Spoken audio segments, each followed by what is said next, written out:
Bienvenue dans cette nouvelle vidéo. Aujourd'hui, ce tutoriel sera basé sur la configuration et l'installation et la configuration du DNS, communément appelé Domain Name System. Plus précisément, la résolution du nom de domaine. Le DNS, c'est comme si on prend le cas des appels téléphoniques. Si vous ne connaissez pas le numéro de l'utilisateur, vous ne pouvez pas l'appeler. Mais maintenant, dans ce même téléphone, sachant le numéro, mais vous ne pouvez pas retenir ce numéro tout le temps. Donc, qu'est-ce qui se passe? Nous sommes obligés d'attribuer un nom à ce numéro. Et quand un nom est attribué à ce numéro, et là maintenant, une fois que vous appelez la personne, le numéro directement est composé dans le téléphone et au niveau de l'opérateur, l'appel est directement lancé. Ce qui fait faire quoi? Le numéro correspond au nom. Comme ici dans le cadre de nom de domaine, on dit qu'il fait la résolution du nom de domaine à l'adresse IP. C'est-à-dire, le nom de domaine est résolu en adresse IP pour que l'utilisateur ne puisse pas comprendre toute cette complication. Donc, on peut faire faciliter la tâche à notre utilisateur en lui donnant la possibilité de mettre un nom. Et derrière, le numéro est enregistré là. Dès qu'il appelle une personne, le numéro automatiquement est indexé. Donc ici, nous allons d'abord installer le package du bind. Nous allons faire une install bind.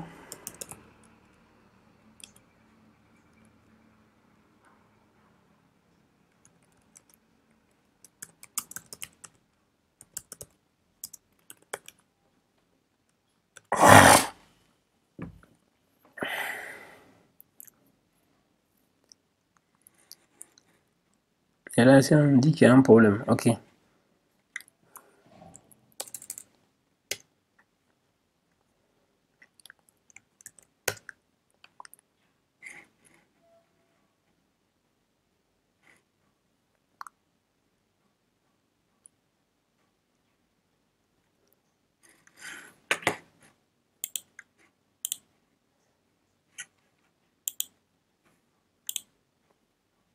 OK, nous allons mettre ici un NAT.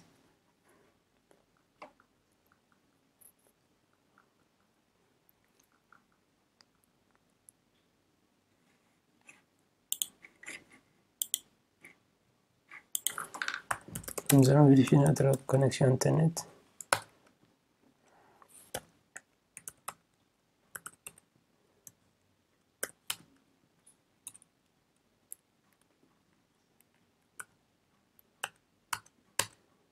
OK, c'est bon.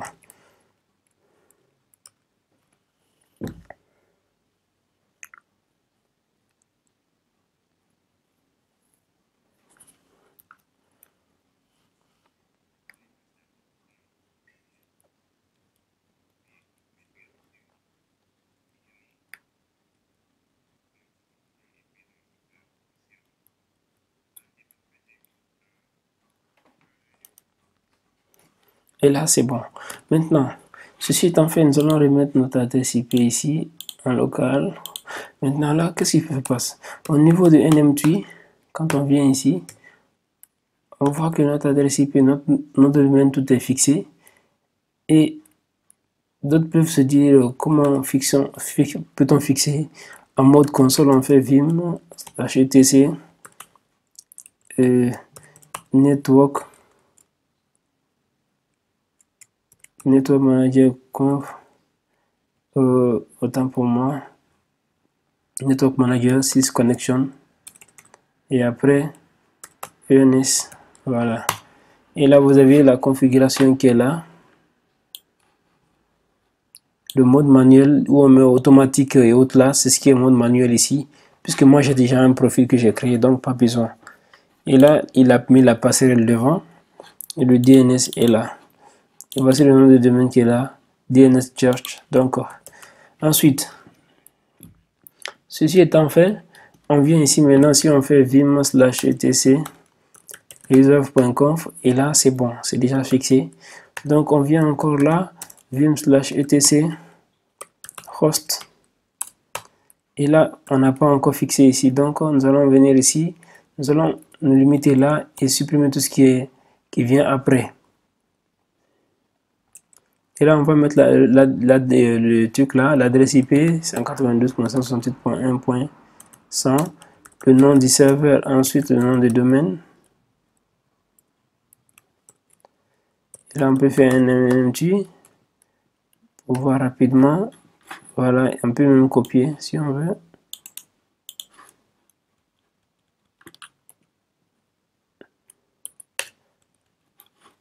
Et voilà, ici on efface. Super. Et là, ceci étant fait, ceci étant déjà fait, donc nous on avait déjà pris en compte, mais vous, dans votre cas, si vous n'avez pas encore fait ça, vous devez redémarrer la machine. Et après le redémarrage maintenant, on va maintenant commencer à faire quoi? On va venir dans CD en même temps pour ne pas perdre de temps. etc cd var limit. Voilà. Et après on aura configuré ces fichiers là. D'abord on va maintenant aller dans le fichier vim/etc limit.conf. Et ici maintenant on va numéroter la ligne. Et là on va mettre 192, on va voir la mode d'insertion. 168.1.100, l'adresse IP d'abord. Ensuite ici, il faut mettre des espaces comme je le mets parce que ces genres de fichiers sont très sensibles à la casse. Et après, là, l'adresse réseau, et on descend un peu en bas. La ligne 57, ici on déclare les zones.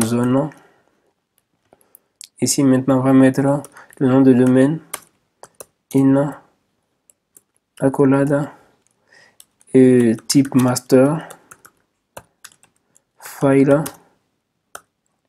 direct, ou pas, d'autres peuvent mettre dir.ca. Et là on dit hello data. Et là espace, non, espace, accolade, point virgule. Et après on ferme l'accolade et on met point virgule. Ici on dit zone 1.168, 1.168.192.in, addr.arpa, accolade. Et là on fait in, on met les crochets, les accolades. Et là on dit type ici master. Le file on dit ici update file inverse point virgule. Et là hello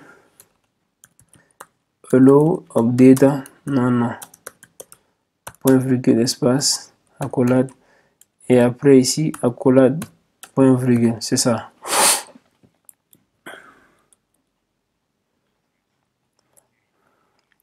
Donc ceci étant fait maintenant,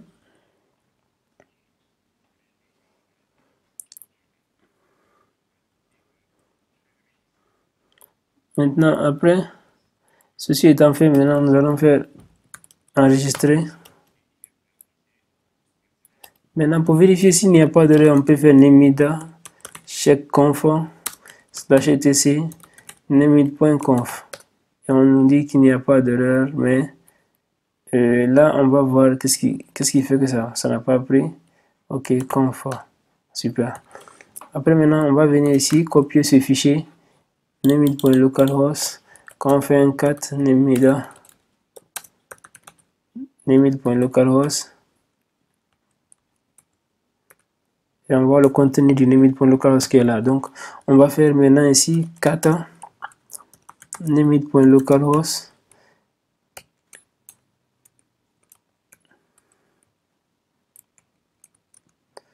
je voulais mettre un crochet et une flèche de supérieur, mais ça marche pas.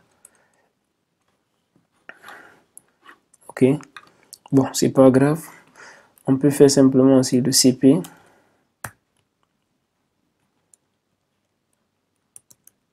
direct. Et là on voit qu'il a collé le fichier qui est là, qui est ici. Ensuite on va faire vim direct. Et là on va mettre ici le nom de la machine et le nom de domaine.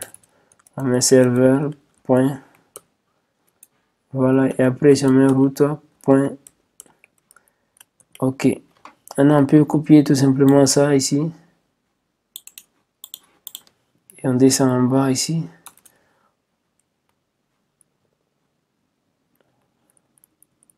Et on fait ici in.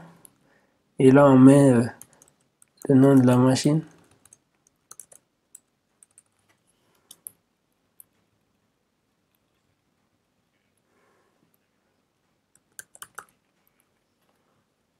Ensuite, ici, on met ici in et 3W in.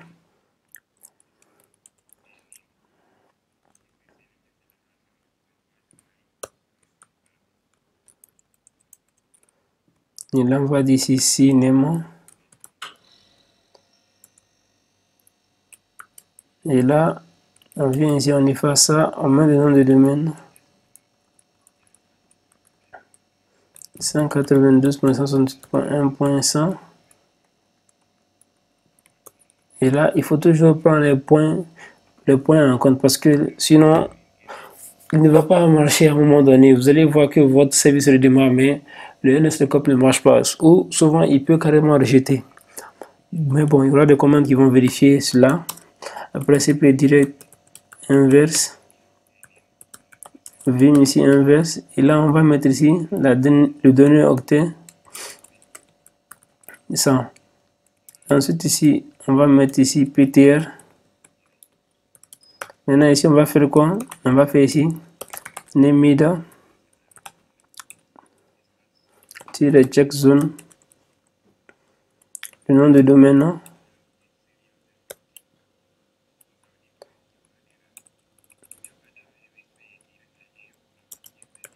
Voilà, var Nemida direct. Et on dit qu'il n'y a pas d'erreur, que c'est OK. Et on fait inverse aussi, que c'est OK. Maintenant, on va lui donner des droits parfois. Parfois, après le démarrage, si on fait systemctl restart, on peut voir que c'est bon. Mais restart Nemid. On dit OK. Et après, la plupart du temps, parfois, ça peut marcher aujourd'hui, demain, ça ne marche plus. Donc, on fait ns et voyez. Donc là, il faut donner des droits à ce fichier. 640 direct.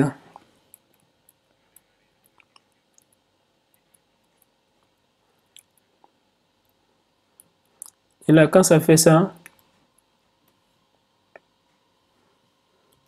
il faut maintenant donner des droits. Et là, on fait ça. Après, on dit ici inverse aussi.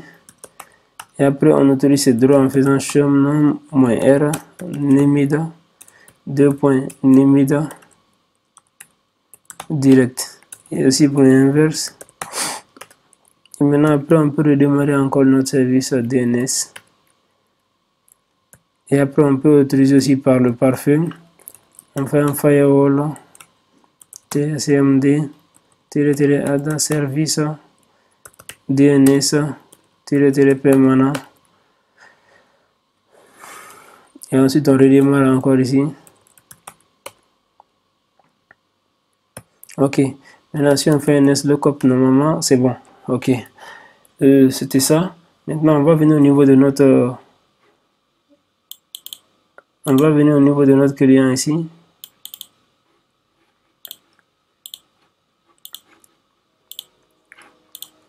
Et si on fait ici NSLookup, on peut d'abord faire un ping d'abord. On voit qu'il n'a pas encore été pris en compte. Donc, on vient ici.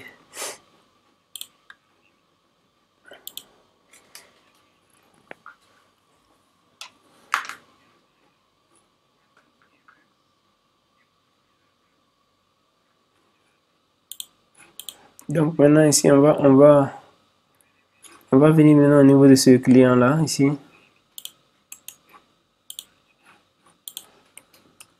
Et là c'est bon. Maintenant si on fait maintenant NSLookup 3W, et là il n'est pas encore ici, donc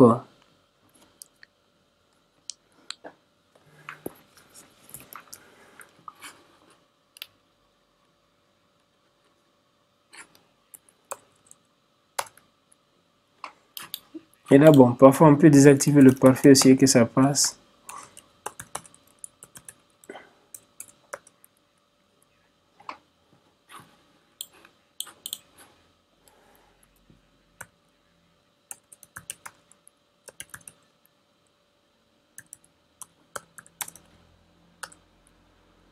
Et là, on dit qu'il ne parvient pas.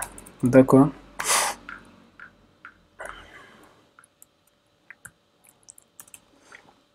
Bon. On va vérifier le firewall ici aussi.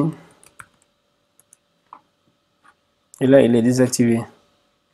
OK.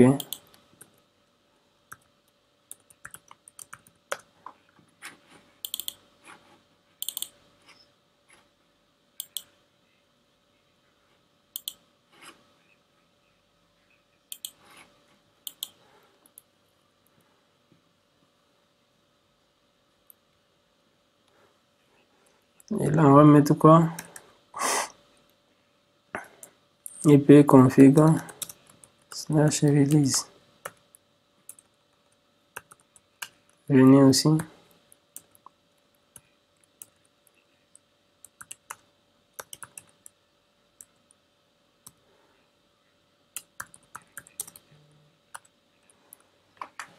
Ok, ce problème on peut le régler après au niveau de notre configuration de DHCP. Donc on va se retrouver dans une prochaine vidéo pour la configuration de notre serveur DHCP. À très bientôt.